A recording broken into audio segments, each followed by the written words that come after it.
Hi, welcome again. In this course, I'm going to teach you the most common faults on a laptop motherboards. Of course, the link of this article in the description in the first line.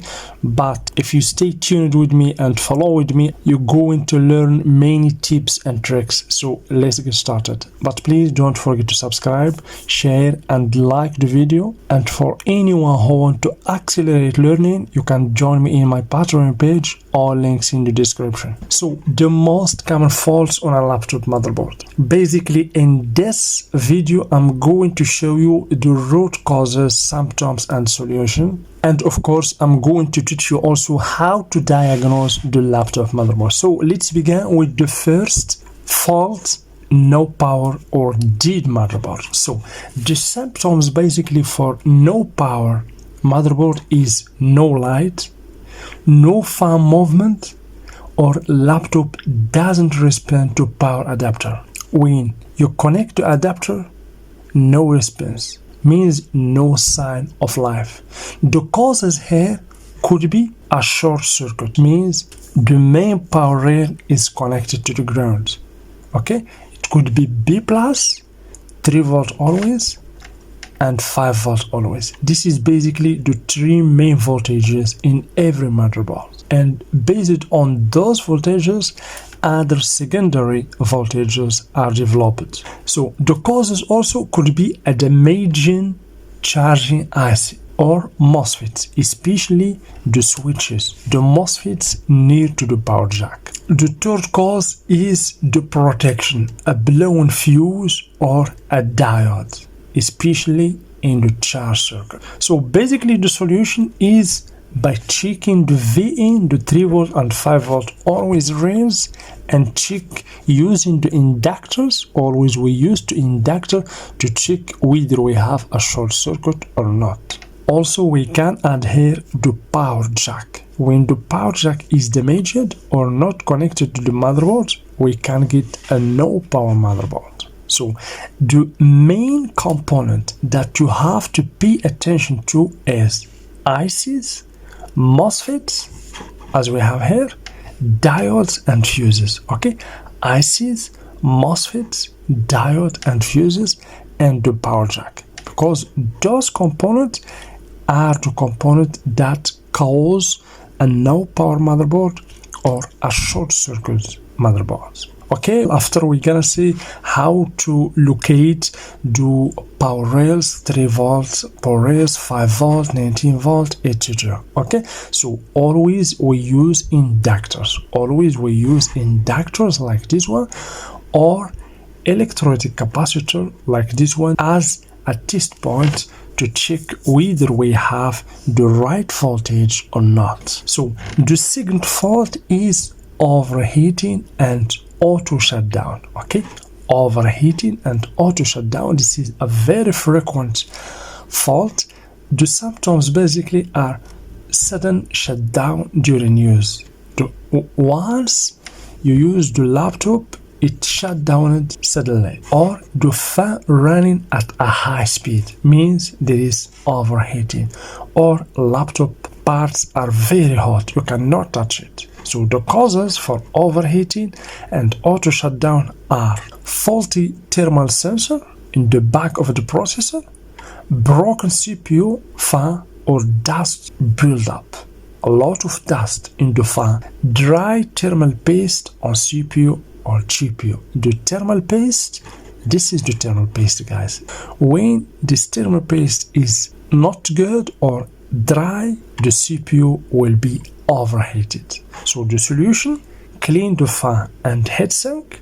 This is the heatsink. Applying your thermal paste like this one. Replace damaged fan or sensor. If you have a bad fan, you can replace it, or sensor. 3. The short circuit on power rails. Okay, we have seen the no power short circuit, but let's develop a little bit the short circuit. So the short circuit on power rails. So what is basically a short circuit? A short circuit happens when electricity or current deviates from its correct path, causing excessive current flow. that can damage electronic components. So when the current deviates from the normal path, means goes to the ground, here we have short circuit. So the common causes of a short circuit, we have liquid spills, voltage fluctuations, damaged components, poor soldering or wrong repairs, and chip failure or aging components. So the symptoms for short circuit, we have board draws excessive current, charger voltage drops or flashes, ICs heating abnormally. Common shorted area where you can find the short circuit, we have the DCN section, the 3 volt, this is very common, and also here 3.3 volt and 5 volt circuit. The GPU power rail, basically the CPU power rail and the GPU power rail for the graphic. Solution, of course, use thermal camera like this one. You can use the thermal camera to find the short, or you can just use the inductors to find the circuit where there is a short circuit. Usually we find the short circuit in capacitors, especially ceramic capacitors and ICs. Then we have another fault, we have a no display or power with black screen.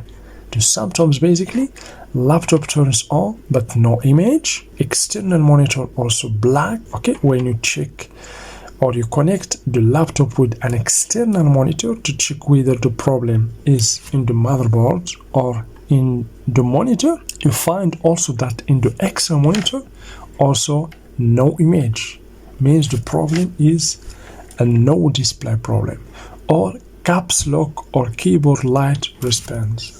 So the causes basically are faulty RAM or RAM slot, BIOS corruption, the firmware basically in the BIOS, means here the BIOS need to be reflashed, broken GPU or chipset. Okay, solution, you can reflash the BIOS chip using the programmer. Basically, usually the problem due to the BIOS. Here basically we have a BIOS programmer. Over here we have the BIOS chip, we connect it to the programmer, and then we reflash it with another good flash or firmware. So also you can try a known good RAM, or you can reflow the GPU. Inspect also LCD connector and backlight circuit. 5. Among the faults, we have laptop turns on then off immediately. Here the symptoms could be lights flash briefly then shut down, repeats in a loop. Okay, the causes here are the SIO, the super IO failure. Okay, the faulty clock or reset circuit, and the VCC not reaching CPU, means the VCC core, means the CPU power is absent. Solution, you can check the RTC clock lines with oscilloscope, of course. Also you can check the real-time clock battery, test and replace SIO or clock generator. Basically the clock generator, you will find it near to the CPU. You can ensure that the CPU rails are present and stable. We have also ports not working, USB audio charging, etc. The symptoms are USB ports are responsive, charging port works intermittently, no sound or audio detection. Here means we have port not working. Here the causes could be ASD damage to input-output lines, burnt protection IC or resistor, detached ACMD components. Okay, the solution basically, you can inspect under microscope for cracked or shifted components, test port voltages and data lines, replace the major parts like USB control IC, etc. Okay, so see, when we have BIOS, here we have BIOS corruption. Basically here we are in the most important parts for this course, but we're gonna continue into part number 2. This is basically part 1. Part 2, we're gonna see the BIOS corruption. We're gonna see advanced diagnosis tips, like for example the short circuit value in every power rail. For example, for VIN or B plus power rail, this is the right value. You have to find above 1 kilo ohm. But when you check short circuit in 3.3 volt 5 volt circuit, you have to find here between 300 and 800 ohm. But in CPU and GPU and basically all chipset circuits, if you find a low resistance about 10 to 40 ohm, this is good. And a real short circuit is 0 ohm. So we're gonna see all these topics in the next part, basically part 2, a very important tips and information. Here we have the summary table, common fault and solution, fault, diagnose tool and solution.